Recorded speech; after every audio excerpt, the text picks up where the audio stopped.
Bismillahirrahmanirrahim. Minyak wangi. Atau pertama adalah kita bicara tentang alkohol. Termasuk najis yang 7 dalam mazhab kita Imam Asy-Syafi'i radhiyallahu taala anhu. Yang disebut najis adalah semua najis. Yang kelima adalah semua cairan yang memabukkan. Di dalam masalah cairan memabukkan di sini termasuk adalah alkohol. Alkohol dikatakan itu adalah saripati khamr, ruhul khamr. Khamr haram diminum sekaligus najis. Dan najisnya khamr itu kalau mengenai baju, maka baju menjadi tidak sah kalau digunakan untuk sholat. Dan jika digunakan untuk di tempat sajadah atau tempat sholat, maka menjadi sholat kita tidak sah. Kalau berkena badan pun menjadi tidak sah sholat kita. Sebab syarat sahnya sholat adalah harus kita itu terbebas dari najis di dalam badan, di dalam pakaian, dan di dalam tempat. Nah, alkohol adalah ruhnya khamr. Ruhnya khamr.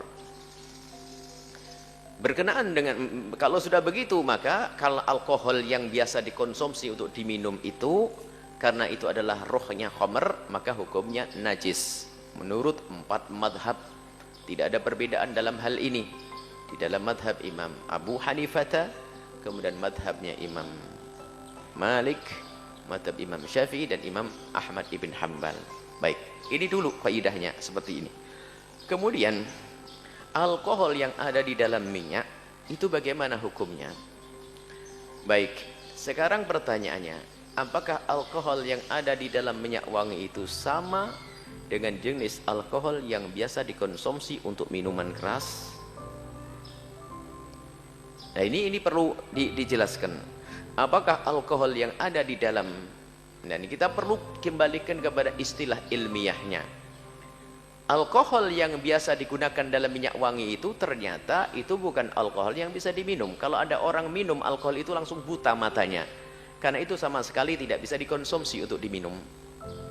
Jadi alkohol yang bisa diminum itu ada jenis yang lain. Nama apa? Nama kimianya kita lupa, ada nama kimia yang khusus. Jadi alkohol yang biasa digunakan di kosmetik, digunakan untuk minyak wangi, itu adalah bukan alkohol yang biasa digunakan untuk campuran minuman. Sebab alkohol yang biasa digunakan untuk minyak wangi itu sama sekali tidak bisa dikonsumsi. Siapapun yang mencoba meminumnya maka akan menjadi buta matanya, akan itu merusak. Baik, jika benar seperti itu, maka kasusnya alkohol yang biasa digunakan dalam minyak wangi ini bisa disamakan dengan hukum spiritus, minyak tanah. Diminum boleh enggak? Haram diminum, akan tapi kalau bersentuhan dengan pakaian tidak menjadi najis. Tapi spesial alkohol yang ada di dalam minyak wangi. Tapi kalau sudah alkoholnya alkohol yang berada di dalam makanan, minuman, maka itu adalah jenis alkohol yang bisa dikonsumsi. Maka itu adalah alkohol yang najis. Ini dijelaskan juga oleh ahlinya dalam hal ini.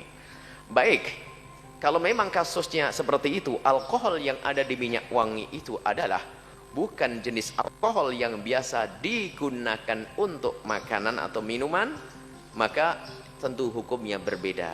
Seperti halnya spiritus diminum memang haram, tapi kalau kena baju tidak najis. Seperti halnya bensin, kalau kena baju kita tidak najis, tapi kalau diminum haram. Orang mau minum bensin matilah dia.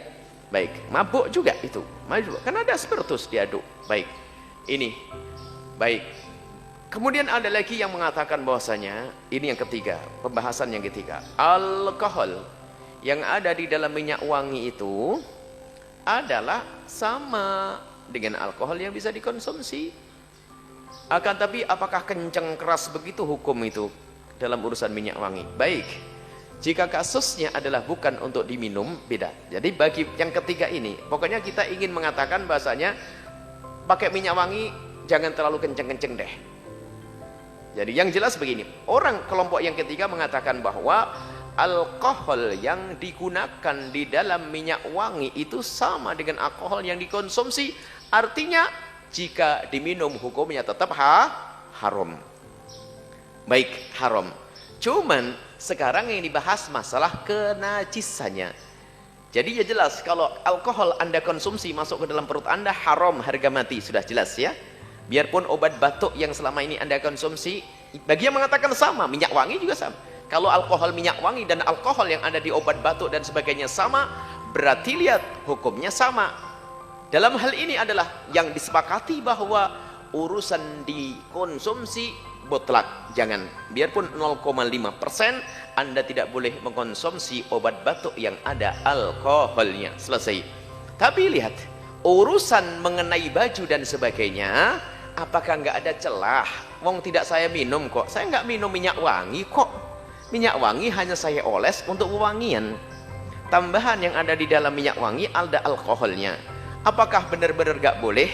Maka dalam hal ini ulama mengatakan, 4 madhab mengatakan yang alkohol yang haram diminum tadi, maka pendapat kebanyakan ulama 4 madhab sama seperti dikatakan pendapat ke kelompok yang pertama tadi, kalau terkena baju tidak sah kalau itu kita pakai sholat. Cuman di situ ada celah, ada pendapat, asalkan jangan diminum itu saja, jangan sampai ditukar. Wow, berarti minum jadi nggak apa-apa. Oh, salah ini. Jadi diminum harga mati, nggak ada perbedaan dalam hal ini. Tapi urusan mengenai baju dan tangan, maka itu ada pendapat orang besar, Imam Muzani dalam madhab Imam Asy-Syafi'i, Rabi'atul Ra'i, kemudian Syaukani. Ada beberapa ulama besar mengatakan bahwasanya najisnya khamr itu adalah najis maknawi, yaitu haram untuk dikonsumsi, akan tetapi tidak najis kalau bersentuhan dengan baju. Kalau bersentuhan dengan baju tidak dianggap najis, seperti orang kafir adalah najis. Innamal khamru wal maisiru wal ansabu wal azlamu rijsun. Ini mereka mengatakan dari Al-Quran, innamal khamru khamr wal maisiru, perjudian, ya kan? Judi najis apanya? Wong dadu kok najis? Yang dikatakan najis maknawi, maknanya. Jadi berjudia nggak boleh. Jadi khamr itu adalah kerjaannya, minuman nggak boleh. Tapi kalau bersentuhan dengan baju, menurut Imam Rabi'atul Ra'i, Imam Muzani dan juga Imam Muslim, Imam Syaukani, itu dikatakan bahasanya kalau kesentuh baju nggak apa-apa, akan tapi kalau diminum saja yang haram. Nah, ini kelompok yang ketiga seperti itu. Jadi masih ada celah. Menurut pendapat yang ketiga dan pertama, maka ketahuilah bahwasanya najis minyak wangi ini tidak akan jadi masalah.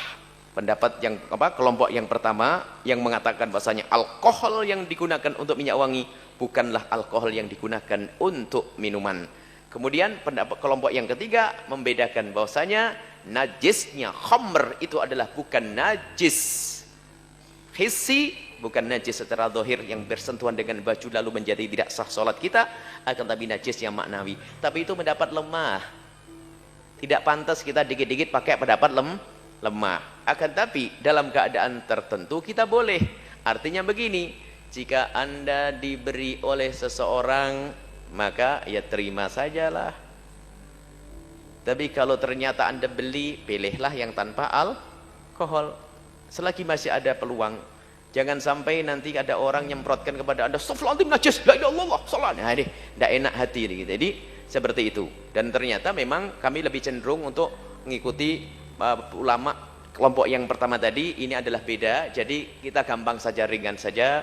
Yang penting Anda jangan diminum deh minyak wanginya ya. Yang penting jangan diminum, kemudian jangan diaduk sama teh. Alkoholnya itu nggak boleh, itu semuanya. Kalau masuk ke dalam perut kita menjadi tidak boleh. Tapi kalau bersentuhan dengan baju, masih ada khilaf di antara ulama.